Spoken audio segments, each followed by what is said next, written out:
এক সময় আমার লম্বা সময়, যেটা মূল্যবান সময় আল্লাহ দরবারও, সেটা তো কেটে গেছে, সেটা চলে গেছে। এখন আর আফসোস করলে কোনো লাভ। কিন্তু যে সময় চলে গিয়েছে, সে সময়টা যদি আমরা কাজে লাগাইতে পারতাম, নামাজের মধ্যে লাগাইতে পারতাম, জিকিরের মধ্যে, কোরআন তিলাওয়াতের মধ্যে, ইবাদত বন্দেগীর মধ্যে, আল্লাহর গোলামিতে কাটাই দিতে পারতাম, তাইলে আমরা সফল হব ইনশাআল্লাহ। একটা উদাহরণ দেখ, এই যে আমরা বাতাস খাওয়ার জন্য আমরা কি করি, সিলিং ফ্যান লাগাই ছাদের উপরে। যখন এই ফ্যানের শক্তি বাহাদুরি ততক্ষণ পর্যন্ত থাকে যতক্ষণ বিদ্যুৎ থাকে।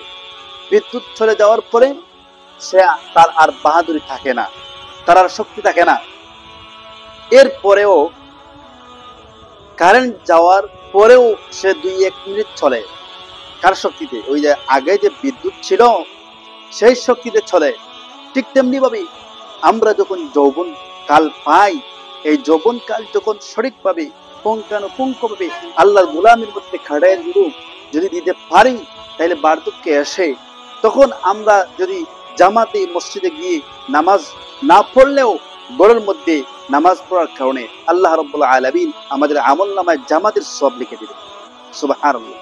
আমরা যদি বার্ধক্য জনিত কারণে আমরা যদি কোরআন তেলাওয়াত করতে নাও পারি, তাহলে যৌবন কালে করার কারণে আল্লাহ রাব্বুল আলামিন আমাদের আমলনামায় কোরআন তেলাওয়াতের সওয়াব, জিকির না করার পরেও বার্ধক্য জনিত কারণে আমরা জিকির করতে পারছি না, জবান দিয়ে কথা বলতে কষ্ট হয়, এরপরেও আল্লাহ রাব্বুল আলামিন আমাদেরকে জিকিরের সওয়াব লিখে দিবেন। অর্থাৎ প্রত্যেকটা ইবাদত না করলেও বার্ধক্য বয়সে এসে পৌঁছেও আল্লাহ রাব্বুল আলামিন শুধু ইবাদত বন্দেগীর সওয়াব আমাদের আমলনামার মধ্যে সঞ্চিত হয়ে থাকবে। সুবহানাল্লাহ। এজন্য আমরা চেষ্টা করব, আমাদের যাদের যৌবনকাল চলতে আছে, রানিং চলতে আছে, আমরা চেষ্টা করব আমাদের কাজের সময়ের ফাঁকে ফাঁকে আমরা অবসর সময় যখন পাবো, আমরা আল্লাহর গোলামির মধ্যে কাটায় দেওয়ার চেষ্টা করব ইনশাআল্লাহ। আমরা অনেকে আছি, এখন দেখেন আমরা যারা যুবক আছি, কাজকর্ম করতে পারি, চাকরি করতে পারি, অন্যের চাকরি করতে পারি, অন্যের কাজকর্ম করতে পারি, বেতনদারি কাজকর্ম করতে পারি। যারা দিনমজুর, তারা সারাদিন কাজকর্ম করেও ওভার টাইম অনেক মানুষ আছে, অনেকে আছে করে। সে দিনমজুর যারা কাজকর্ম করে, সে 1000 থেকে 1500 থেকে 2000 টাকা ইনকাম করতে পারে, কিন্তু তার জোয়ান কি আছে, তার শক্তি আছে। কিন্তু আমরা ইনকাম করার পরে এই ইনকামকে আমরা ধরে রাখতে পারি না। আমরা তখন হয়ে যাই বিলাসী জীবন উপভোগ করতে আমাদের মনে চায়, ঠিক না? দেখবেন দিনমজুর মানুষ 1000 থেকে 1200-1500 টাকায় কি করে ইনকাম করে, কিন্তু দিন পড়ে গেলে তার কাছে 100 টাকাও পর্যন্ত থাকে না। বিভিন্ন ভাবে সে টাকাগুলা নষ্ট করে দেয়, উড়িয়ে দেয়, খরচ করে, অযথা খরচ করে ফেলে। অনেক মানুষ আছে দেখবেন, কিন্তু যখন সে 1000 থেকে 1500 টাকা রোজগার করতে পারতো, কিন্তু এখন আর করতে পারে না, 500 টাকাও করতে পারে না, চাকরি করতে পারে না, অন্যের কাজ করতে পারে না, কারণ তার শরীর দুর্বল হয়ে গেছে, শরীরের মধ্যে রোগ এসে গেছে, এখন আর আগের জোয়ান কি নেই। তখন আমরা আফসোস করি অনেকেই, সবাই না, আমরা আফসোস করি অনেকেই, আরে আমি যখন 1000 থেকে 1500 টাকা পর্যন্ত আমি কি করতে পারতাম, ইনকাম করতে পারতাম, আমি চাইলে এই টাকাগুলা থেকে কিছু টাকা আমি সঞ্চয় করে জমা করে রাখতে পারতাম, তাহলে আজকে আমার এই বিপদের সময়, আমার অসময়ে এই টাকাগুলো আমার কাজে আসতো। কিন্তু তখন আমরা আফসোস করি।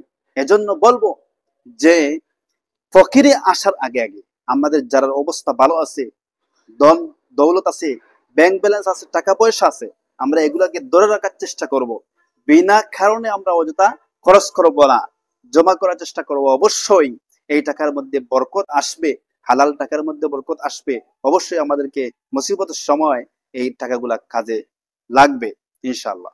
আমরা অনেক সময় যেমন ধরেন, আমরা যখন পড়ার সময় আমরা অনেক সময় অবসর পাই, তখন আমরা কি করি, অবসর সময় পাই। যারা সংসার গ্রহণ করেছেন তাদের দেখবেন অবসর সময় নাই। তো আমরা অবসর সময় এক সময় আমরা পড়ালেখার জিন্দেগির মধ্যে এক সময় আমরা পড়ালেখার জিন্দগির মধ্যে যদি অবসর সময় নামাজের মধ্যে, নফল নামাজের মধ্যে কাটাইতে পারতাম, তাহাজ্জুদের নামাজের মধ্যে কাটাইতে পারতাম, কোরআন তিলাওয়াতের সময় মধ্যে কাটাইতে পারতাম, তাহলে এই অবসর সময়টা কাজে লাগিয়ে দিত। আমরা যারা পড়ালেখা করি স্কুল, কলেজে, মাদ্রাসাতে, ইউনিভার্সিটিতে, আমরা অনেক সময় থাকে, অবসর সময় থাকে, এই এক্সট্রা সময়ে আমরা কি করি? গল্প গুজবের মধ্যে, আড্ডার মধ্যে কাটাইয়া দিই। কিন্তু যখন আপনার সংসার, ফ্যামিলি গ্রহণ করবেন, সংসার গ্রহণ করবেন, আপনার বাচ্চা কাচ্চা হয়ে যাবে, আপনি যখন বাচ্চা কাচ্চার বাবা হয়ে যাবেন, তখন আপনি সেই দিনের অবসর সময়ের জন্য আপনি আফসোস করবেন। তখন আর আফসোস করে কোনো লাভ হবে না, কারণ সেই দিনের অবসর সময়গুলো আপনি কাজে লাগাইতে পারেন নাই। আপনি সারাদিন দেখেন আপনার বাচ্চা কাচ্চা, আপনার স্ত্রী, আপনার মা বাবা লালন পালন করার জন্য আপনি সারাদিন কাজ কর্ম করতে আসেন, আপনি চাকরি করতে আসেন, এরপরেও আপনি ওভারটাইম করতে আসেন। কখন আপনি নামাজ পড়বেন? কখন আপনি নামাজ পড়ার সময় পাবেন? কখন কোরআন তেলাওয়াতের সময় পাবেন? জিকির করার সময় পাবেন? নফল নামাজের সময় পাবেন? আমরা অনেকেই কর্মজীবনে 5 ওয়াক্ত নামাজ জামাতে আদায় করা সম্ভব হয় না। নফল নামাজ তো দূরের কথা, জিকির করা তো দূরের কথা, কোরআন তিলাওয়াত করা তো দূরের কথা, 5 ওয়াক্ত নামাজ পড়া আমাদের দ্বারা সম্ভব হয় না, কারণ আমাদের ব্যস্ততা। এজন্য আমি আবদার করব, অন্তত আপনি এই 5টা জিনিসকে আপনি নিয়ামত মনে করেন, গনিমত মনে করেন। আল্লাহ রাব্বুল আলামিন যেন আমাদেরকে তৌফিক দান করেন। সবাই ভালো থাকবেন, সুস্থ থাকবেন।